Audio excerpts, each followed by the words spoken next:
دوستانے کہ وقت دے اندر بندہ سب کچھ بنا اپنا مال بھی بنا اپنی اولاد دے بارے بھی سوچ دے گھر دے بارے بھی سوچ دے ہر بندہ یہ سوچ دے کہ میرا گھر جڑا ہے بہت ہی اعلیٰ قسم دا ہوئے ویکھن والا جڑا ہوئے وہ ایک ہوئے کہ اے فلاں بندے دا گھر بنیا کھڑے بہت ہی خرچہ ہویا ایدھے ہوتے ٹائل لگیا کھڑے ہیں ایدھے ہوتے مال لگا کھڑا ہے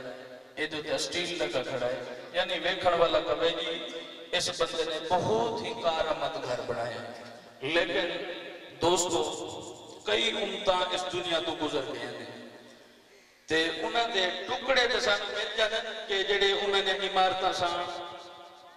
وقت دے تحت نشانیاں سانو مل جاندیاں ہیں لیکن کسے بندے دا سانو دنیا دے وچ پکا گھر نہیں ملیا دوستو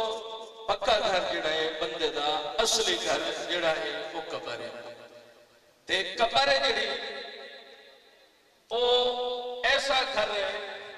جس کے اندر بندہ اگر جاوے کہ آسانگی چاہتا ہے کہ میری جڑا نا آسانگی ہوئے تو اس دنیا دے وچ حضور دی ذات متصف ہوئے حضور دی ذات درود پاک دے نذرانے پیش کرے تے عشق مصطفیٰ دل دے اندر رکھے پھر رب بھی راضی رب دا رسول بھی راضی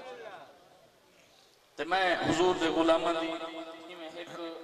حضور دے غلامہ دے بارے اور اس تو بعد اختتام انشاءاللہ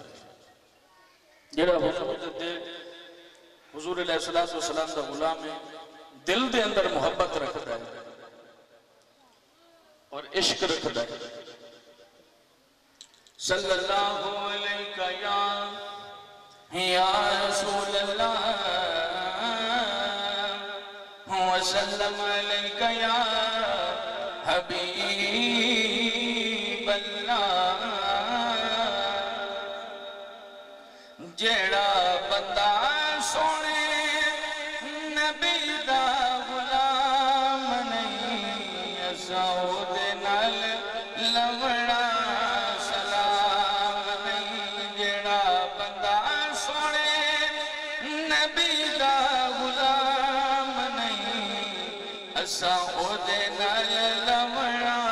سلام نہیں اساں دے نال لوڑا سلام جس ویلے بول دی میرے نبی دی زبان بن گئی حدیث یا بنیا قرآن ایسا مٹھا مٹھا کسے دا کلام نہیں اساں دے نال لوڑا سلام نہیں جیڑا بندہ سونے نبی دا غلام نہیں اساں دے نال لوڑا سلام نہیں اساں دے نال لوڑا سلام نہیں حضور دے نال محبت ٹھیک ہے حضور دی آپ دے نال محبت ٹھیک ہے نماز دے اندر سے درود پاک پڑھتے ہیں اللہم صلی علی محمد وعلی آل محمد تو نماز دے اندر بھی پڑھتے ہیں جزاک